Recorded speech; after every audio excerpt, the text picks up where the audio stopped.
Hey, it's Fabian, and this happens to you when you sell products to clients which aren't a good fit. So we made about 80 millions in sales per year with two companies I worked with. And I experienced firsthand what happens when clients are sold to products which aren't a good fit for the products.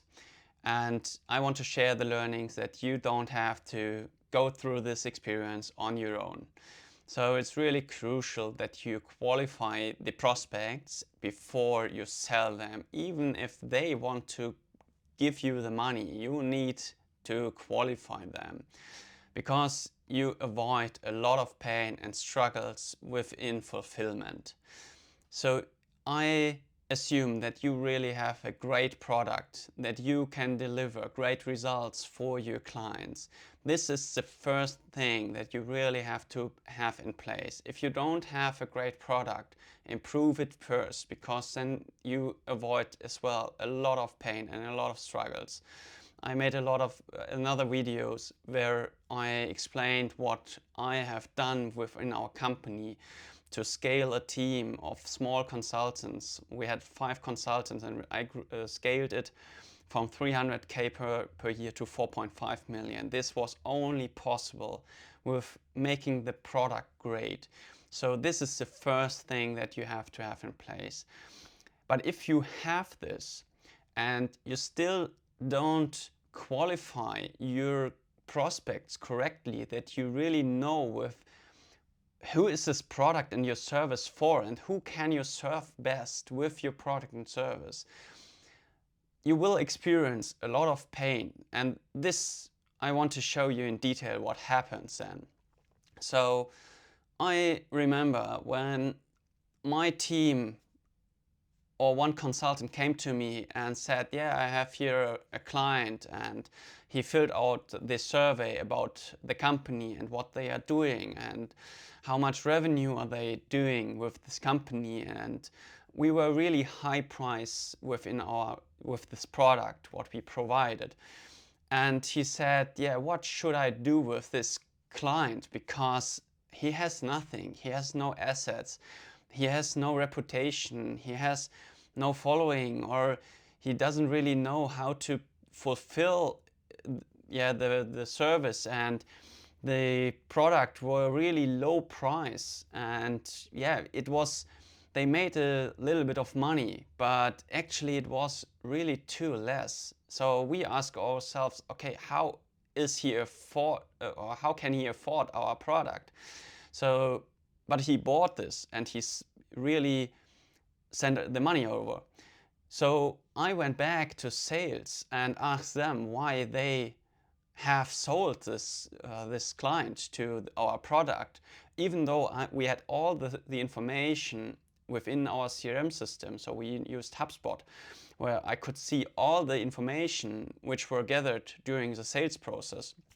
But it didn't make sense to me why this client was sold. And I understood my consultant and his concerns about what should we do for them, or for this company there. And I really went back to sales and asked the sales rep who closed the deal. And he said, yeah, he would just wanted our product. And yeah, now it's your turn. And I said, yeah, sure. But we cannot deliver on this, or on our promise, because there isn't something there. And this client isn't a good fit for our product. So of course we can do something for them, but it's not the result that we expect for ourselves, that we can deliver. So it's really crucial that you also avoid clients which just want to provide you the money for your service, but that aren't a good fit, because you cannot deliver your product or service as you expect for yourself. And yeah, that's the first learning I want to share here with you. Another thing is that if your sales process is really great, and we were really great at sales, so we converted like hell, and this raised another problem, because then people, and we had a lot of products, different products. We were capable of doing this. So 80 million in sales with 2 companies doesn't come from anywhere, from out of thin air. It really is the value ladder what we had behind. So we provided consulting service, we had a bunch of online courses, we had also masterminds what we sold. So we had a huge value ladder behind with a lot of products. And I noticed this with some clients that they were sold on one product and one service that we provided, but they also bought the different projects and different products from us. So because they were so convinced and they just wanted to know everything and want to experience the whole product world what we offered. And this ended up, so well, first things first, the client was really great and we could help them a lot with our product and also with the other products, which were also quite good for them. But in a row, not all at once. So, but the client wanted all at once. So he had the money to spend, and he spent, I guess, round about 500,000 with us. So he bought a lot of products from us.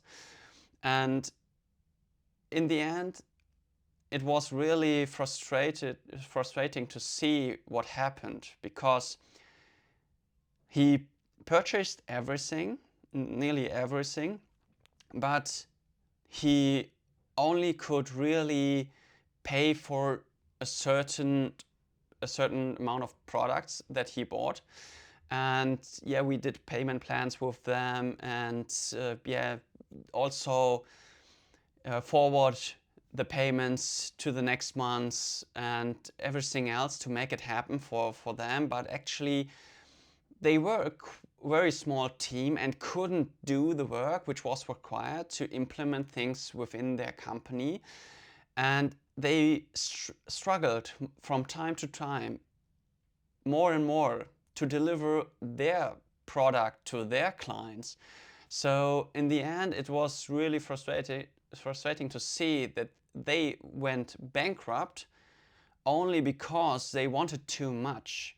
So you really have to save your clients in this case as well. So you really have to look at the client and take care of them that they can pay your bill, but actually also that they don't invest too much in too many things and are not able to implement the things. So as a consultant or an expert, a coach, you really have to take care of your client, that they don't make such stupid decisions to buy everything and try to think once they bought the thing, the problem is solved for themselves.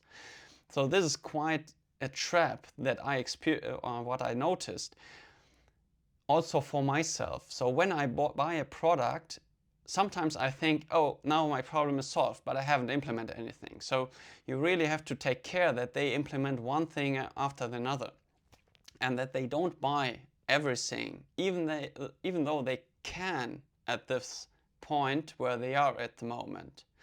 So these are 2 examples which I can provide to you. And another example is also when you have a really great sales process in place, you can sell to nearly anybody. But during the delivery process, so now I have to make the point with the sales rep. The sales reps were really great at figuring out what clients do we want, and yeah, if we can really help them and teach them. We nailed this process afterwards.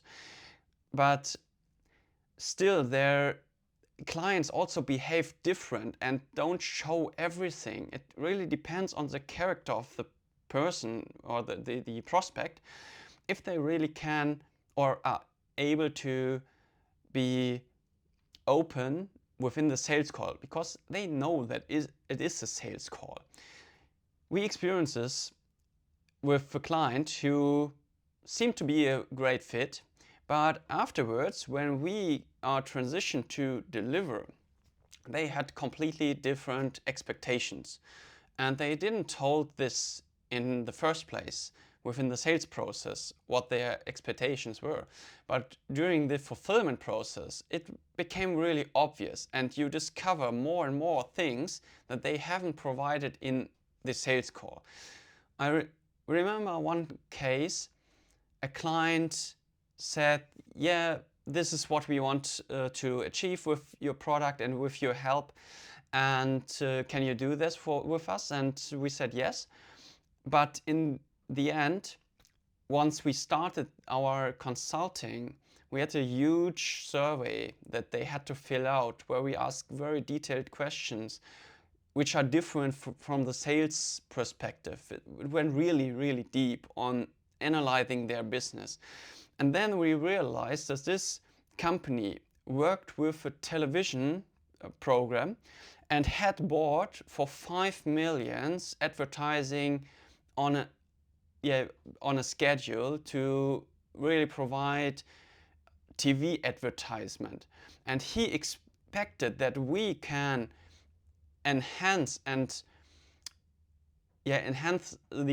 advertisement of the TV and channel it on social media down to his product page so that he can sell his products with the advertisement on TV and social media content and social media ads. So, but we weren't aware of that. He spent already 5 million with this TV channel and wanted to leverage this product. And sales didn't look that deep into the product itself, because this became the second issue with this client. So the product itself wasn't very good, what they delivered.